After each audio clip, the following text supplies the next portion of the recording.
नमस्कार दोस्तों, जैसा कि आप सबने न्यूज़ में देख ही लिया होगा, सेबी की नई गाइडलाइंस आ चुकी हैं मल्टी कैप म्यूचुअल फंड्स को लेकर। तो आज हम इसी बारे में डिस्कस करने वाले हैं कि क्या वो नई गाइडलाइंस है, क्या कुछ उनका इफेक्ट पड़ सकता है आपके ऊपर और मेरे ऊपर, क्या उनका इफेक्ट पड़ेगा निफ्टी के ऊपर, स्मॉल कैप फंड के ऊपर, मिड कैप फंड्स के ऊपर, सब कुछ जानने वाले हैं हमेशा की तरह बिल्कुल आसान भाषा में। तो नमस्कार दोस्तों, मेरा नाम है ललित, आप देख रहे हैं फाइनेंशियल ज्ञान। चलिए वीडियो को स्टार्ट करते हैं।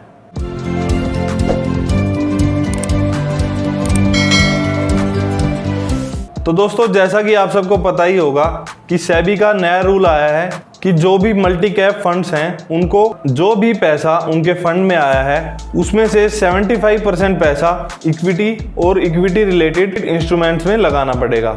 और उस 75% में भी 25% लार्ज कैप में, 25% मिड कैप में और 25% स्मॉल कैप में, और बाकी का बचा हुआ 25% किसी भी इक्विटी या डेट इंस्ट्रूमेंट में वो लगा सकते हैं। अब तक ये रूल था कि आप 65% पैसा इक्विटी और इक्विटी रिलेटेड इंस्ट्रूमेंट में लगा सकते हो और बाकी बचा हुआ जो पैसा है वो आप डेट या फिर इक्विटी किसी में भी लगा सकते हो। अब सबसे पहले समझते हैं कि ये लार्ज कैप, मिड कैप और ये स्मॉल कैप क्या होता है। दोस्तों, लार्ज कैप का मतलब है जो बड़ी ब्लू चिप कंपनियां हैं, कैप का मतलब कैपिटलाइजेशन, जिन कंपनियों की मार्केट कैपिटलाइजेशन, मार्केट वैल्यू सबसे ज़्यादा होती है वो लार्ज कैप में आती है। और जैसे जैसे ये मार्केट कैप डिक्रीज होती जाती है वैसे वैसे कंपनियों की वैल्यूएशन के हिसाब से उनको लार्ज कैप, मिड कैप और स्मॉल कैप में एडजस्ट किया जाता है।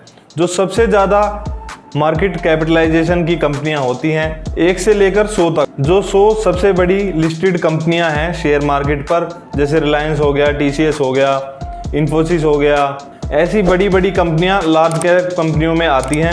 इनका मार्केट कैपिटलाइजेशन अगर आप चेक करोगे तो सबसे ज़्यादा मार्केट कैप अभी रिलायंस का चल रहा है जो कि 15 लाख करोड़ रुपए है।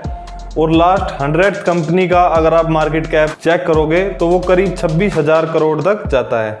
उसके बाद 100 से लेकर 250 तक जो कंपनियां आती हैं मार्केट कैप में वो उनको हम मिड कैप के नाम से जानते हैं। उनका मार्केट कैप करीब 26,000 करोड़ से 7,000 करोड़ तक जाता है। और 250 के बाद जितनी भी कंपनियां हैं सारी स्मॉल कैप कंपनियां होती हैं, 7,000 करोड़ के मार्केट कैप से लेकर और बाकी जितना भी बचा हुआ अमाउंट है वो सारा स्मॉल कैप कंपनियां होती हैं। तो दोस्तों, सेबी ने ये रूल लेकर क्यों आया, क्या इसकी जरूरत पड़ गई, क्या कुछ ऐसा हो रहा था कि सेबी को ये रूल लाना पड़ा। तो दोस्तों, एक मल्टी कैप फंड का मतलब होता है कि वो डिफरेंट टाइप के कैपिटलाइजेशन में उस फंड के पास जो पैसा आया है उसको इन्वेस्ट करे। लेकिन अगर आप मार्केट में चेक करोगे तो जितने भी मल्टी कैप फंड्स हैं वो मोस्टली अपना एलोकेशन लार्ज कैप फंड्स में कर देते हैं और एक सेफ प्ले करने की कोशिश करते हैं, जिससे क्या होता है कि जो जितना भी पैसा आ रहा है सारा बड़ी बड़ी कंपनियों में लगता जा रहा है। और जैसा कि आप देख रहे होगे निफ्टी की वैल्यूएशन बढ़ती जा रही है। लेकिन जब एक इन्वेस्टर म्यूचुअल फंड के थ्रू इन्वेस्ट करता है तो वह एक मल्टी कैप फंड इसलिए चुनता है ताकि उसे डिफरेंट मार्केट में एक्सपोजर मिले, लार्ज कैप में भी एक्सपोजर मिले, स्मॉल कैप में भी और मिड कैप में भी। लेकिन आजकल म्यूचुअल फंड क्या कर रहे हैं कि सारा पैसा लार्ज कैप में ही लगाते जा रहे हैं। जैसा कि आप इस डाटा में देख सकते हो कि इवन 90% तक जो पैसा है मल्टी कैप म्यूचुअल फंड वाले लार्ज कैप में लगा रहे हैं। तो अगर किसी को लार्ज कैप में ही इन्वेस्ट करना होता तो वो direct large cap mutual fund चुन लेता, उसको मल्टी कैप चुनने की क्या जरूरत थी। इसलिए सेबी ने ये रूल लेकर आया कि अब जितना भी पैसा म्यूचुअल फंड के पास आएगा, जैसे कि मान लीजिए 100 करोड़ रुपए किसी मल्टी कैप म्यूचुअल फंड के पास आ गया, तो उसमें से 25 करोड़ तो वो लार्ज कैप में लगा सकता है और 25 करोड़ मिड कैप में, 25 करोड़ स्मॉल कैप में और बाकी का बचा हुआ 25 वो जैसे चाहे लगा सकता है डेट में या इक्विटी में कहीं भी। तो दोस्तों, इसके क्या कुछ फायदे हैं, क्या कुछ नुकसान हैं। दोस्तों, इसका एक ये फायदा है कि जो भी इंसान मल्टी कैप म्यूचुअल फंड में इन्वेस्ट करेगा उसको अब सही मायने में मल्टी कैप म्यूचुअल फंड का टेस्ट मिलेगा, अलग अलग मार्केट में उसको एक्सपोजर मिलेगा और उसका पैसा अच्छे से ग्रो होगा। दूसरा इसका ये फायदा है कि अब से पहले म्यूचुअल फंड क्या करते थे कि जो भी बड़ी बड़ी कंपनियां हैं उनमें डायरेक्ट पैसा लगा दिया और बस रिलैक्स करो। लेकिन अब उनको स्मॉल कैप में, मिड कैप में कुछ अच्छी कंपनियां ढूंढनी पड़ेंगी जिससे उनका फंड का रिटर्न अच्छा आए और वो बेंचमार्क को कम्पीट कर सके। इससे क्या होगा, जो अच्छी अच्छी कंपनियां हैं स्मॉल कैप में, मिड कैप में, उनको एक्सपोजर मिलेगा और उनकी सही मार्केट वैल्यू सामने निकल कर आएगी। दोस्तों, इसके नुकसान ये हैं कि अब जो है म्यूचुअल फंड मैनेजर्स पर एक कैप लग गई है। उनकी जो ऑटोनॉमी थी वो किसी भी स्टॉक को सिलेक्ट कर सकते थे, उसको अब वो एग्जीक्यूट थोड़ा कम कर पाएंगे। अब एक स्पेसिफिक सेक्टर में ही उनको स्टॉक चुनने पड़ेंगे। जिससे क्या होगा, जैसे मान लीजिए जब बुरा टाइम आता है, मार्केट गिरती है, तो आपको पता होगा स्मॉल कैप और mid cap as compare to large cap ज़्यादा गिर जाते हैं। उससे क्या होगा कि इन्वेस्टर को ज़्यादा लॉस हो सकता है और स्मॉल कैप और मिड कैप का जो मार्केट कैप है बहुत ही ज़्यादा कम है। तो जब मार्केट गिरेगी और लोगों ने अगर अपना पैसा निकालना चाहा तो इसके काफ़ी हाई चांसेस हैं कि स्मॉल कैप में बहुत ही कम बायर होते हैं और हो सकता है आपका ऑर्डर एग्जीक्यूट ना हो। जैसा कि आपने अभी पेंडेमिक के टाइम में फ्रैंकलिन टेम्पल्टन के जो म्यूचुअल फंड्स थे, उनकी जो डेट स्कीम थी, उनमें देखा कि जब मार्केट गिरनी शुरू हुई तो लोगों ने अपने म्यूचुअल फंड बेच के पैसा निकालने की कोशिश करी, लेकिन उस टाइम पे कोई बायर ही नहीं मिल रहा था, जिसकी वजह से उनको अपनी बहुत सारी स्कीम बंद करनी पड़ी। ऐसे ही जब अगर कभी बुरा टाइम आएगा और लोगों ने अपने मल्टी कैप फंड को बेचने की कोशिश करी तो ऐसे हाई चांसेस हैं कि स्मॉल कैप और मिड कैप में बायर ही ना मिले और उनकी वैल्यूएशन और भी ज़्यादा गिर जाए और जो इन्वेस्टर है उनको ज़्यादा लॉस हो जाए। अब तक क्या होता था कि mutual fund manager large company में अगर इन्वेस्ट करते थे तो उनको आसानी से शेयर बेचकर इन्वेस्टर्स को पैसा वापस दे सकते थे, लेकिन अब इसके कम चांसेस हैं। लेकिन इसके लिए आपको और मेरे को एजुकेट होना पड़ेगा। हमें पता होना चाहिए कि किस टाइम में कौन सी मार्केट में कौन से फंड में हमें इन्वेस्ट करना चाहिए।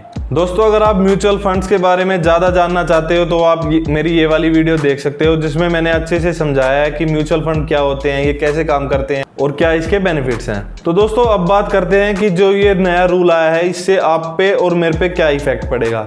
तो दोस्तों, जैसा कि हमने देखा कि जो मल्टी कैप म्यूचुअल फंड्स हैं, इन्होंने ज़्यादातर पैसा अपना लार्ज कैप फंड में लगा रखा है। अब जब ये अपना पैसा निकालेंगे और वहाँ से अपनी हिस्सेदारी कम करेंगे तो उनका ज़्यादातर पैसा जो है लार्ज कैप से निकलेगा और मिड कैप और स्मॉल कैप में जाएगा। तो जब इतना सारा पैसा निकलकर स्मॉल कैप और मिड कैप में जाएगा तो काफ़ी हाई चांसेस है कि लार्ज कैप के स्टॉक्स के प्राइसेस कम हो जाएंगे और मिड कैप और स्मॉल कैप में वो ट्रांसफ़र होंगे।